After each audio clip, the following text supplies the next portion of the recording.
ജീവകാരുണ്യ പ്രവർത്തനങ്ങൾക്ക് മുന്നിൽ നിൽക്കുന്ന വ്യക്തിയാണ് നടി സീമ ജി നായർ. നിരവധി പേർക്ക് സഹായം നൽകാൻ സീമ ജി നായർക്ക് സാധിച്ചിട്ടുണ്ട്. ഇപ്പോഴിതാ തന്റെ മനസ്സിലെ ഒരു ആശങ്ക പങ്കുവച്ചിരിക്കുകയാണ് സീമ ജി നായർ. ശുഭദിനം. കഴിഞ്ഞ കുറേ ദിവസങ്ങളായി എനിക്കത്ര ശുഭദിനമല്ല.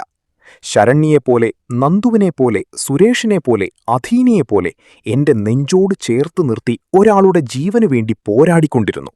കഴിഞ്ഞ 2 വർഷമായി ആരെയും അറിയിക്കാതെയായിരുന്നു ആ പോരാട്ടം. പക്ഷേ പ്രതീക്ഷകൾ അസ്തമിക്കുന്ന പോലെ അറിയിപ്പുകൾ വരുന്നു.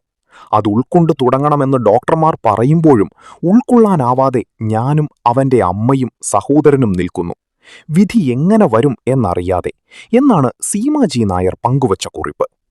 ആരാണ് ഗുരുതരാവസ്ഥയിലെന്ന് സീമ ജി നായർ വ്യക്തമാക്കിയിട്ടില്ല. രോഗികൾക്ക് പണം സ്വരൂപിച്ച് നൽകുന്നതിനപ്പുറം ഇവരുമായി മാനസികമായി അടുക്കുകയും ചെയ്യുന്ന വ്യക്തിയാണ് സീമ ജി നായർ.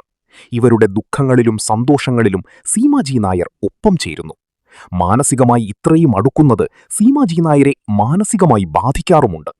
ഒരിക്കൽ ഇതേക്കുറിച്ച് സീമ ജി നായർ സംസാരിക്കുകയുണ്ടായി.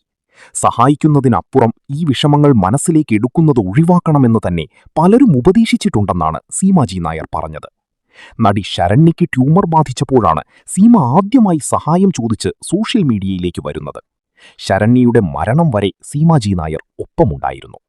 2021 തന്റെ 35-ാം വയസ്സിലാണ് ശരണ്യ ലോകത്തോട് വിട പറയുന്നത്. പ്രതിസന്ധി ഘട്ടത്തിൽ ശരണ്യയ്ക്ക് താങ്ങായത് അമ്മ ഗീതയും സീമ ജി നായരുമാണ്. ശരണ്യയുടെ മരണം ഗീതയെ മാനസികമായി ഏറെ ബാധിച്ചു.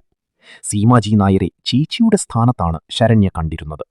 സ്വരൂപിച്ച പണം കൊണ്ട് ശരണ്യയ്ക്ക് വീട് വച്ചു നൽകാനും സീമ ജി നായർക്ക് സാധിച്ചു.